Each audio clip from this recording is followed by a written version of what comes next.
It is 2024, everybody. It is a new year. And one of the unfortunate requirements of working in the self-help industry is that every fucking year you got to do a new year, new you piece of content. So that's what we're doing today. Drew and I are going to sit down. We're going to talk about goal setting, the right way to do goal setting, the wrong way to do goal setting. And we're going to discuss some of our catastrophic goal setting failures from our own past, discuss what went wrong, what we did wrong. We'll also discuss some of our goal setting successes, some of the goals that we set and achieved in the past and why we think that we achieved it. And then at the end, we're going to break down our goals for 2024 and how we're going to attack them and how we're going to make sure that we accomplish them. And we're actually going to check in with you, audience, probably somewhere in June, and hold ourselves accountable. See if we actually walked the fucking walk. I'm really excited for this one. I feel like everybody has a goal setting disaster. Everybody's had that experience where they've set aggressive, ambitious goals and then just hilariously failed them. My biggest one, I had in my 20s, I think as a New Year's resolution for like 4 years running, I had a goal to get a six-pack by summer. This is embarrassing to say. As a mature old man. But yes, in my 20s, every year for like 4 years running, I wanted to have a six-pack by summer and failed catastrophically every single time. I think the closest I got was there was 1 year I decided that the trick to do it, because I got on a bunch of internet forums, where the truth is. And I discovered that the secret was to eat only frozen chicken and vegetables for every meal. Even breakfast? Everything. I would do 2 eggs for breakfast, and then I would do frozen chicken breasts and vegetables for lunch and dinner. What I didn't account for was the fact that I was still going out and drinking about 4 nights a week. And about once a week, I would just get absolutely hammered and eat pizza at 3 a.m. That, unsurprisingly, that torpedoed my extremely brilliant six-pack diet that I tried to create for myself. And honestly, when I look back, I just realized that I was incredibly naive because I had absolutely no understanding of nutrition or fitness. I was skinny fat. So even if I did lose a bunch of weight, I didn't have any muscle to like actually create an ab, much less show one. And to me, this is the first and most important lesson that I take from goal setting in general is you have to be realistic. If you're going from like a lifetime of slothdom, you can't just expect yourself to be like this chiseled fitness model in 3 months of chicken breasts and going to the gym. It just doesn't happen that way. Well, mine's kind of similar. What is your biggest failure? I've always kind of had struggles around getting consistent exercise. I've never really made it fun. I've always kind of just seen it as something you just got to do and grind through and whatever. But 1 year in particular sticks out to me where I was like, okay, I'm going to get this handled, but I'm going to do it all at once. That was my idea. I think we're calling this the everything, everywhere, all at once approach. And so I went out and I got an expensive membership. I buy all these workout clothes and everything like that. And then I commit to, okay, I'm going to wake up early. I'm going to go to be at the gym by 6 a.m., 4 to 6 times a week. I completely changed my diet, took supplements, everything. I just threw it all, the whole kitchen sink, all at it, all at once. And wow, that was a catastrophic failure. How long did you make it? I think I made it about 2 months. And I was, I was miserable by the end of that 2 months, though. The first month was like a slog. And I'm like, yeah, okay, the first month is going to be bad. And then it kind of started to get better a little bit too. But it was just everything else in my life was just kind of started to fall apart by the end of that 2 months. To me, the big lesson I took away from that was trying to change too much at once. Yeah. You've talked about this before about whenever you want to change in a positive way, there's got to be a little bit of an identity change.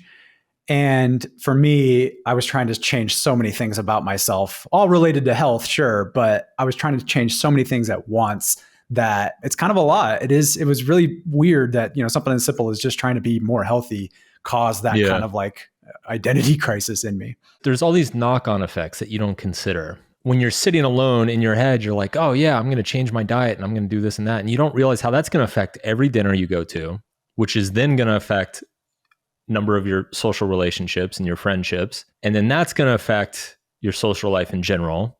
And then that's going to affect your general happiness. I mean, it's impossible to predict all the knock-on effects that happen. The other thing too is just behavior change requires a lot of energy. Like that, it takes energy to force yourself up at 6 a.m. and go to the gym when you're not used to doing that. It takes a lot of effort. And you have a limited amount of energy and effort. And so at a certain point, you just drain yourself. It's like a rite of passage, both of these mistakes. I feel like I see these mistakes all the time. People just want to like wake up one day and be a completely new person. And they don't realize that you have to be patient. There's a very long transition process between a person with bad habits and person with good habits. And also that transition's not necessarily like completely fluid and linear. Like there's going to be setbacks and weeks that you fuck up and you're going to have to like restart a couple times. Take one thing at a time. And I think in one of the articles on the website, when I've written about this before, I always encourage people, like if you set multiple goals at the beginning of the year, kind of prioritize one first. And then once you've got that one handled, say by like March or April, like it feels easy, then move on to the next one. And then once that one feels easy, then move on to the third. Like don't try to take on all three at the same time. Yeah. And I think an important part of that too, Mark, is what are you optimizing for as well? Not just choosing one thing, but like, for me, I wanted to exercise more regularly. I should have just optimized for, hey, how do I just get to the gym? I was doing all these crazy workouts on top of it. And I was trying to like find the best workouts and everything. Really what I should have been optimizing for was how can I get to the gym on a regular basis and do workouts that are sustainable for me? I've since learned that waking up early and doing that isn't really good for me. What's better for me is in the middle of the day. If I find a way somewhere in the middle of the day for me to get out, that's way more sustainable. I'm much more likely to do it. That's me. And so I think that's another important point, is to optimize for the right things early on, especially. You're kind of alluding to an attitude that a lot of people have towards goal setting, which is that your goal is, it's like you need to brute force it. It's like, oh, I'm going to lose 20 pounds by summer. I'm just going to put myself through an intense suffering and pain for the next 6 months. And that attitude, it doesn't really work. Like you have to find a way to do it in a way that accommodates your own emotions. The simplest way to put it, we just had Ali Abdal on the show, is how do you make it fun? How do you make it interesting? How do you create a little game for yourself, a competition for yourself? Maybe find a friend to do it with you. Like these are all simple ways to make chasing a goal fun and easier and more enjoyable. And I think ultimately, when I look back at all the major changes I've made throughout my life, it is ultimately because I found a way to make it enjoyable. It's rarely because I gritted through it over a 6-month period and just fucking tortured myself and managed to survive. Like that is a very, very low success rate in my experience. Oh, for sure. So far, be realistic and take it one thing at a time. I think those are two big takeaways to start out with. Part of being realistic, I would say, like, it's better to shoot too low than too high. And look, and this goes against like all those cliches, like, oh, shoot for the moon and you'll still land on the star, whatever. Or like shoot for the stars, you'll land on the moon, whatever the fucking bullshit thing is. You actually want to undershoot with goals, because let's say I could set a goal of like, I want to lose 30 pounds, which is a lot of weight, by June. That's a really, really intense goal. And that there's going to be very low margin for error. It's going to be very difficult. It's going to require a dramatic lifestyle shift. Or I can sit here and be like, I'm going to lose 5 pounds by mid-February. That's actually a much simpler goal. And then what happens is, even if you hit that goal, that smaller goal or that simpler goal, first of all, you get to enjoy the satisfaction of hitting it. It gives you a bunch of motivation. And then you can extend it. You're like, all right, I did the first 5 pounds. Now let's get to 10 pounds. Let's see how soon I can do that. And then you hit 10 pounds. You're like, all right, that was fucking great. Let's go for 20 pounds. Let's try to do 20 pounds by end of April. And you can like build momentum for yourself that way. Whereas if you just start with this massive goal, you're going to get like 5 days in and be like, this sucks.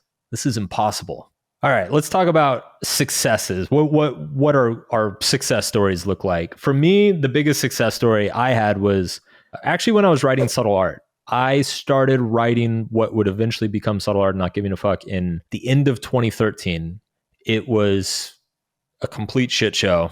It was a mess. I like went through 6 different book ideas. I was doing these marathon sessions where I would write 30 pages and 29 of them were useless. I felt very scattered and unfocused. And I decided in 2014, my big goal for that year was I need to have a draft of a book finished by the end of this year, whether it kills me or not. And so what I actually did, I got kind of desperate. I went out and I bought like a really crappy $300 laptop, old Dell laptop that didn't even have like a Wi-Fi card in it. Like it didn't even have the capability of Wi-Fi. And then the only thing I installed on that laptop was Microsoft Word. And then that became like my writing laptop. So I would start scheduling days where it's like, okay, I'm going to work on my business in the morning. And then in the afternoon, I'm going to go to the cafe down the street with my writing laptop. And I'm going to work on the book for 3 hours or whatever it was. And initially it was really torturous because I'd go to the cafe and I'd have this laptop and I'd write like, 10 words. And then I'd just sit there staring out the window in agony. But eventually just the complete lack of options and distraction started forcing me to focus and think a lot harder on the book. And ultimately I probably wrote like half the book on that laptop over the course of that year. And it was one of the best decisions I ever made.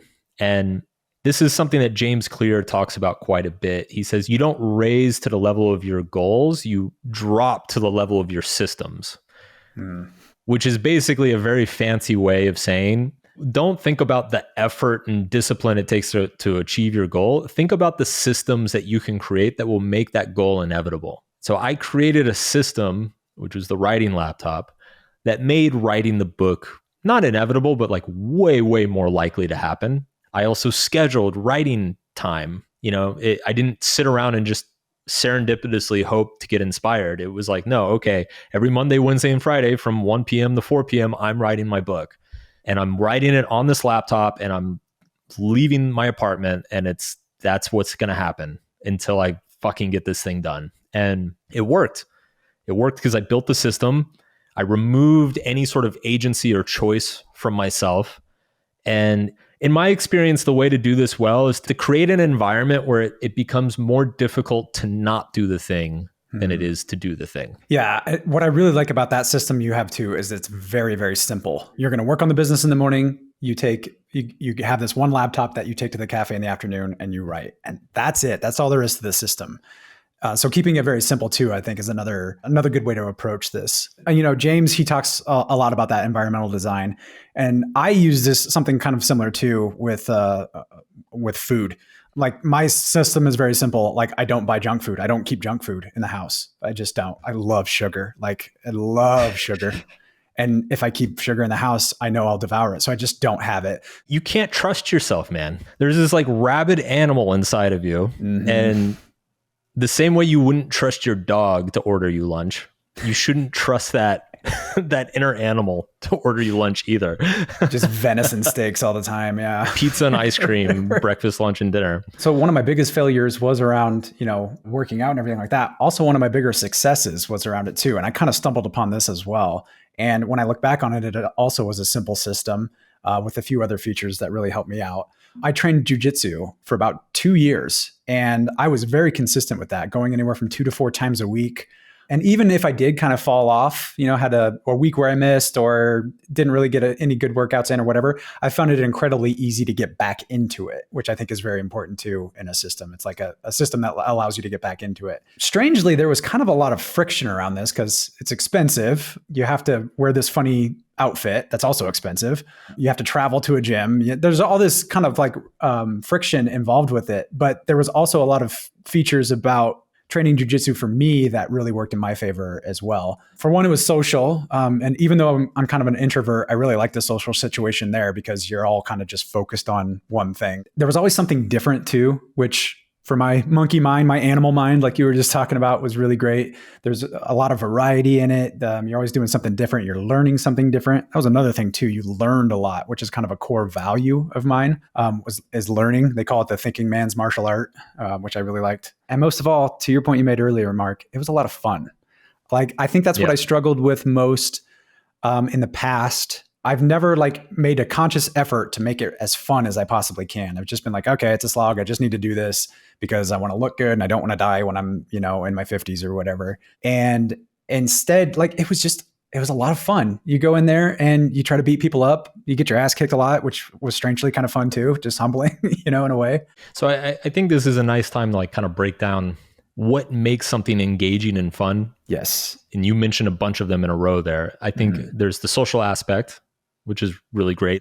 I have not seen any research on this, but I'd be willing to bet that people who pursue goals with other people who are pursuing the same goal probably succeed at a much higher rate than people who pursue goals by themselves. There's a competitive aspect, which that's fun. There's a growth aspect, which is, this was a huge unlock for me with fitness. Was I used to think that tracking my workouts was just really obnoxious. And then years ago, one of my trainers basically forced me to start tracking my workouts. And it actually made it way more interesting, because now every time I went to the gym, I was like, I'm going to beat what I did last week. I'm going to do slightly better. I did 4 sets of 10 reps last week. I'm going to do 4 sets of 11 reps this week. And it made it way more interesting and engaging for myself. And then also, when you do level up on a week-to-week basis, you get that positive reinforcement. You get that momentum, that feeling of accomplishment. You mentioned friction. I actually think friction can work both ways. It can be a hurdle early on, but then once you're over that hurdle, it can actually kind of keep you in the activity. So it's like, yeah, jujitsu is expensive, but then once you shell out for it, you create like a sunk cost fallacy for yourself where you're like, well, man, I paid hundreds of dollars to be here. Like, I better fucking do it. Like, it's the people who on January 1st, they sign up for like $1,000 of personal training because that's the only thing that's going to actually get them to go to the gym. And there's real power to that. Like, intentionally creating friction for yourself to discourage you from not doing the thing, I think is really useful. And then, like you said, it's intellectually stimulating. That's a big thing for me as well. Like, I enjoy things that challenge me mentally, that offer a lot of variety, nuance. It just makes things more fun and interesting. When I was doing this exercise to prepare for this episode, there are a few kind of general observations that I made. So for listeners who don't know, I've not always done New Year's resolutions, but I've always done annual reviews, and I've always done annual projections, like basically like kind of what's the theme of this year? What am I going to focus on this year? Kind of where do I want to be by mid-year, by end of year? And I've written a lot of those years down. I don't have all of them, but I had maybe half a dozen years written down in my personal documents, going all the way back to the late 2000s. It was interesting going back and looking at all of the goals that I had set for myself, because one of the commonalities that I noticed is that the ones I failed at were generally just very arbitrary goals designed to impress other people. And the ones that I succeeded at were generally motivated by things that I authentically found important to do for myself. And in hindsight, I think that makes a lot of sense. I think when you are motivated, like the 6-pack is a perfect example. Like, I had horrible lifestyle habits, absolutely horrible lifestyle habits. And I had zero interest in actually changing those habits for any reason other than I thought if I had a 6-pack, I'd like be really hot and girls would like me. It's really stupid stuff like that I look back on. I'm like, well, yeah, no wonder I failed after 3 weeks, because it's that motivation of, oh my God, people are going to think I'm so cool. It's empty calories. Like, there's not really a there, and it doesn't sustain you. Like, you really need some sort of core personal value underlying the goal that's going to sustain you through the hard parts, that's going to remind you why you're suffering. Nobody wants to suffer and be like, well, I'm doing this because people will think I'm cool. It'll be worth it. It's like, no, that's such a horrible justification. So of course you give up. So that was just an interesting commonality that I found. I don't know if you found that true to be in your case. Absolutely. No, I've had a lot of issues around like foreign language learning. I've taken classes in school, both in high school and college, for Spanish. I lived in Latin America, took classes while I was there, sitting across from a native speaker and everything like that. Spent so much time and money on it. And my Spanish is still pretty garbage, even after all of that. And looking back, it's because of my motivation. around that. I wanted to impress people. I wanted to look smart. Yeah. I wanted to dazzle people with my language knowledge, which had this really, when that's your motivation and you go out and you try to converse with people, then you get really scared to say anything because you're like, if I fuck up, that's not going to impress them, right? Whereas if you're genuinely motivated by connecting with a whole new demographic of people, connecting with a culture, then you don't care if you fuck up. Right. And because you don't care if you fuck up, you actually learn the language. This totally rings true for me, Drew. It's as you know, I was nomadic for 7 years. I lived abroad. I spent 4 years in South America. I spent about 2 years in Asia, and I spent about a year in different places in Europe. And again, on a lot of those goals lists back in those years, like 2011, 2013, I had a bunch of language goals. And this ties into the unrealistic as well. Like, I was clueless. I had no fucking idea how hard it is to learn a language. I would set a goal of like, be fluent in Russian by the end of the year. And it's like, I'd literally never spoken a word of Russian in my life. Some of that I think is just dumb young optimism, but some of it's a little bit of it's delusion. So I do speak 3 languages. I did eventually, because I lived so long in South America, I did pick up Spanish and Portuguese. And it's funny because I am occasionally, very rarely, in those social situations where I get to show off my language skills to the people around me. Yeah. Like most things that these goals are motivated by, whether it's a 6-pack or making a bunch of money, buying a car, learning a language, the stuff that you are motivated to impress people by, when it actually happens, it is so unsatisfying. Yes. People will look at me and they're like, oh, wow, you speak Portuguese? I'm like, yeah. And they're like, damn, that's cool. And then 3 seconds later, it's over. Like, that's it. That's as far as it goes. Like people have already forgotten about it, 10 seconds after it happens, from just like a cost benefit analysis. Because what I know now is it takes years, hundreds and hundreds of hours, if not thousands of hours of practice to actually get decent at a language, get like relatively fluent, not even fluent, but just like conversationally fluent. It is so much fucking work, so much energy, so much time. And the idea that you're doing that for all these like little crumbs of social validation that come and go after 3 seconds, and nobody actually cares. It's just such a poor exchange of time and energy. There's so many better ways to be validated by people. The hard thing about this too is that I think it's very hard to be aware of why you're motivated to do something. I think our default is to assume that all of our intentions and motivations are pure and authentic and real. And we tend to hide from ourselves the validation that we're seeking and the, let's just call them impure motivations that we might have, or let's just say insecurely driven motivations that we might have. But seriously, therapy can be an effective tool for getting at the root of a lot of this stuff. If you are very driven by insecurity, by seeking validation from others, if you have, intense body image issues, it can be hard to gain full awareness around that. So this is one thing I started doing about 10 years ago. I didn't just write down goals. I would really try to get at what was the value or the motivation behind the goal. Obviously, back when I tried to get a 6-pack in 3 months every year, I was very bad at that. But I think that was something that I got much better at as I got older, as I got into my 30s. It's just like really understanding like, okay, why do I want to do this thing? Why is it important to me? And kind of checking in with myself and making sure that I'm being motivated by the right thing. Yeah. That actually leads into something I've wanted to ask you about for a while now, and I get the opportunity here to do that. What's your take about intrinsic and extrinsic motivation? Do you think some people would benefit from using one more than the other? I have a lot of thoughts about this, but I wanted to get your take on the whole thing.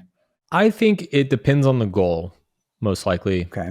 But I do think both are important. So for listeners who aren't familiar, extrinsic motivation is generally being motivated by like external rewards or forces, right? It's like, if I do this amount of work this week, I'm going to get $1,000 bonus on my paycheck. It's an external reward, so it's extrinsic motivation. You're being motivated by something external to yourself. Intrinsic motivation is generally being motivated purely for the activity itself or the value that it innately has for you as a human being. So if I believe very, very passionately in feeding the homeless, and if I set a goal of like going out and working with a bunch of charities, I'm not being externally rewarded. When it comes to goals, I just think extrinsic motivation tends to be short term. It's very, very hard to keep up extrinsic motivation over months and months and months. You know, like if you're just trying to lose weight to impress your friends at the beach, you're going to give up after a week. You need like a steady supply of external reward to keep going. That can keep you going over the long term is intrinsic motivation, is when you decide, I'm not going to lose weight to impress people at the beach. I'm going to lose weight because I'm unhealthy and I feel bad physically. I feel bad and I don't want to physically feel bad anymore. And I want to have more energy and I want to be the best version of myself. That's when you start feeling intrinsically motivated. And that's when you actually start doing shit when nobody's looking. And that's when it matters, you know? Like, I don't mind external rewards. It's fine to enjoy external rewards. I've often had like business goals that were very externally driven. You know, it's like, I want to sell this many books or I want to make this much money. That's fine, but there has to be some sort of intrinsic motivation underlying it.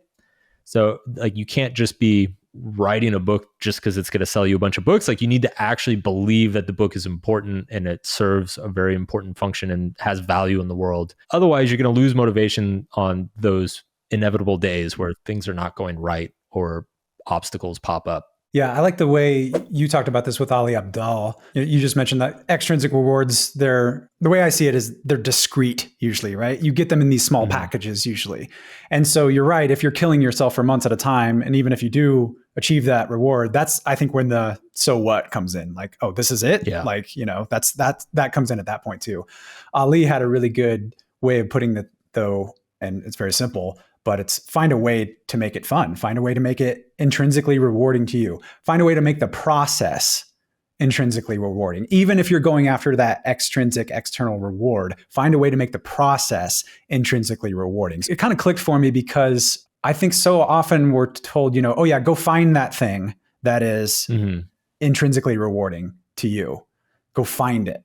And it's like, well, okay, I try a bunch of things and it's kind of intrinsically rewarding for a while, but that kind of goes away. The switch that I had, especially when Ali said it that way, was no, make it intrinsically rewarding for you. Create the intrinsic reward for yourself. You can make anything intrinsically rewarding when you think about it that way. That was a real big, that kind of clicked for me. You know, it's so funny. I think you just perfectly described why I think his approach is genius. And I never could kind of put words around it. I just know that like I've known him for a while and I've hung out with him a few times. I've watched a bunch of his videos and I read his book. As somebody who's read a lot of productivity stuff over the years, it just felt so revolutionary. And I couldn't, other than just like, he's acknowledging the emotional aspect of it, which is important. I could never really put my finger on like what he was doing that was so different and so powerful. And I think you just summed it up perfectly, and you're totally right. Like the classic advice, and I've given this advice a million times. We've put it on our website a million times. Like it is, you know, go find the thing you're intrinsically motivated by and then build a life around that. And what Ollie's saying is he's like, no, you can find intrinsic motivation in anything.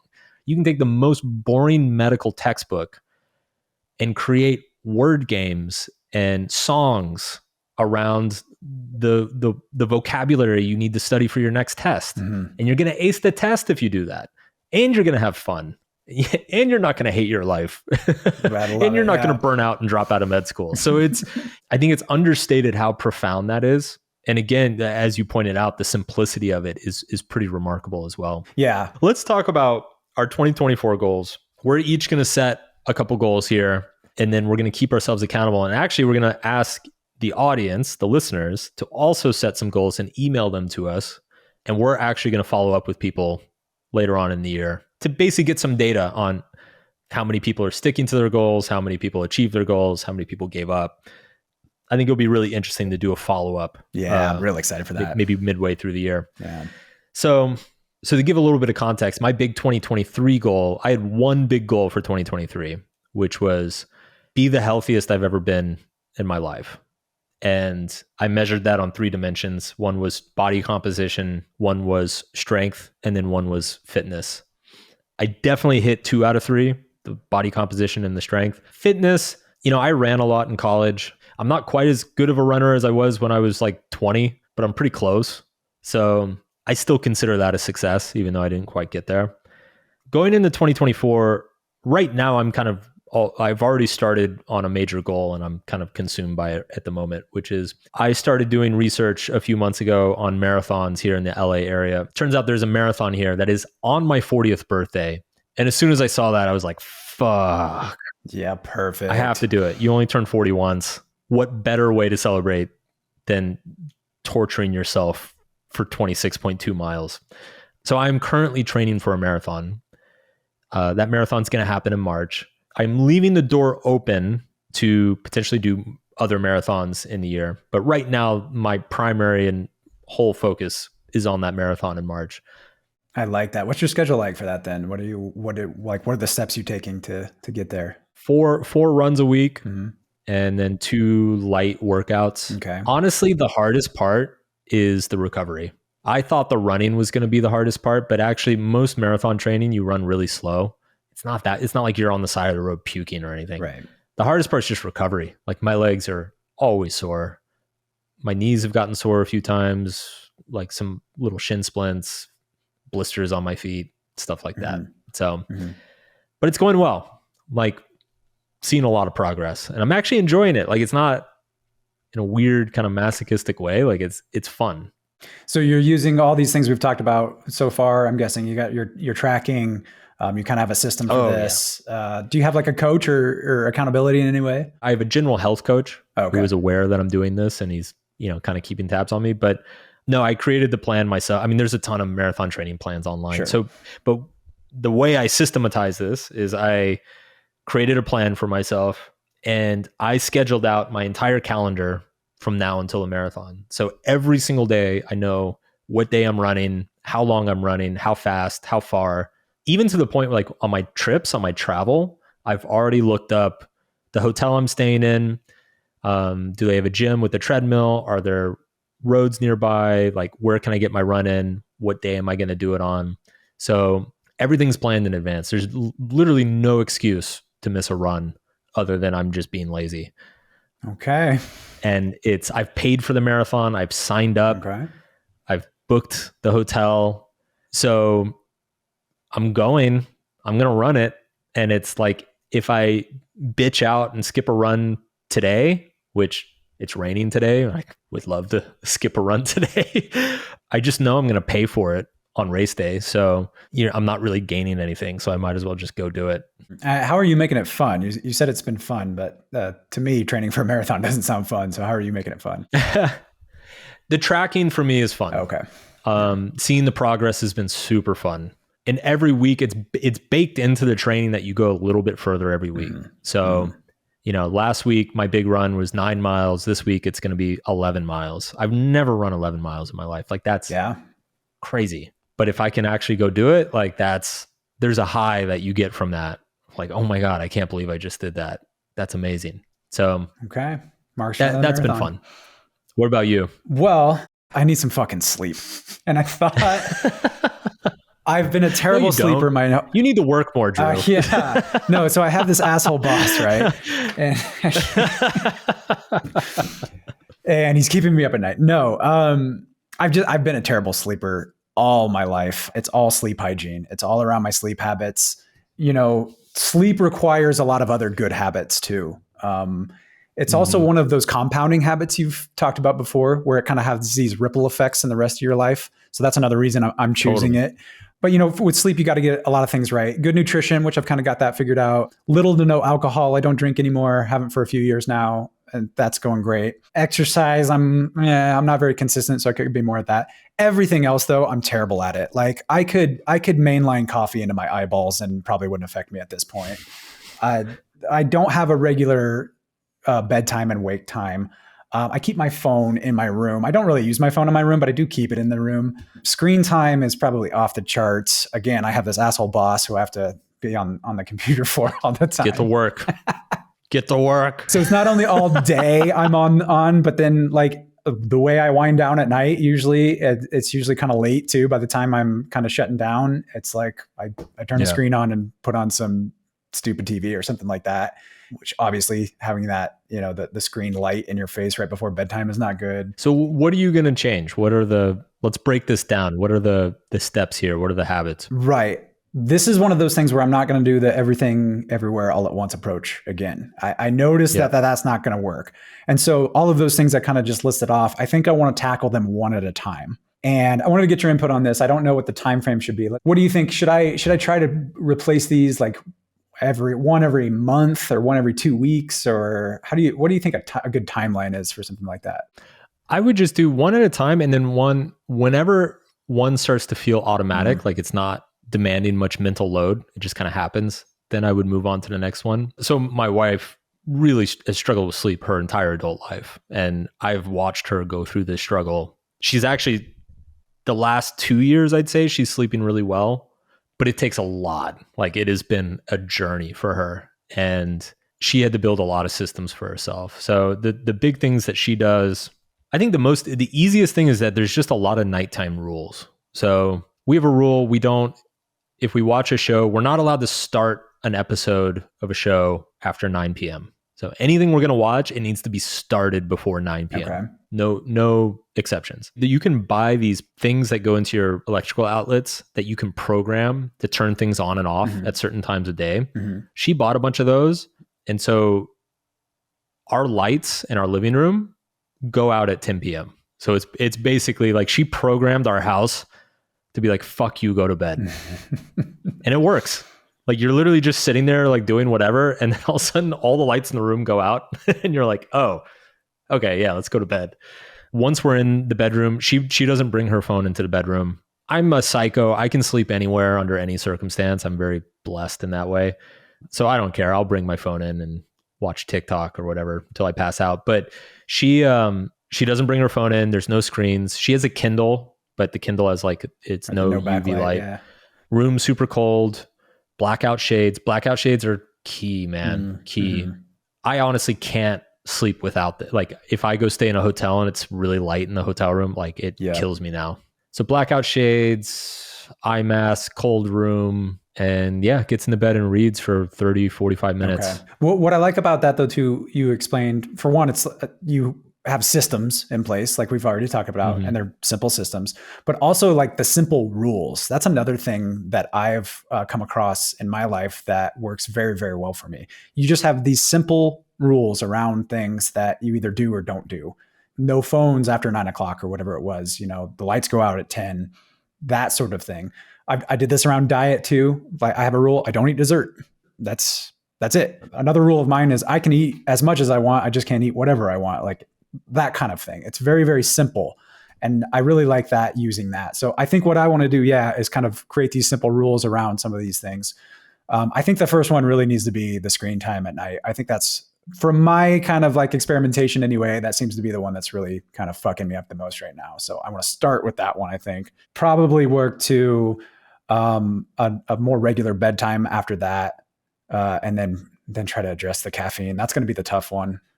I'm addicted, man. I gave up alcohol cold turkey. I smoked a pack a day when I was like in my early 20s, right? I gave that up pretty much cold turkey.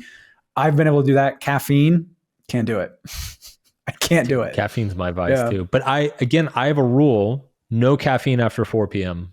Oh, mine's, I don't drink it after noon. So, and I still, really? Yeah, but I have like, I'm embarrassed to say it, but probably like 5 or 6 cups a day at least. Jeez, dude. So you're not after noon, but you are mainlining that shit into your veins all morning. If I could get that to 2 to 3, maybe by, whatever, middle of this year or whatever, I think that's a good. No wonder you don't want to record these episodes after lunch. Like, my God, you're fucking crash. Yeah.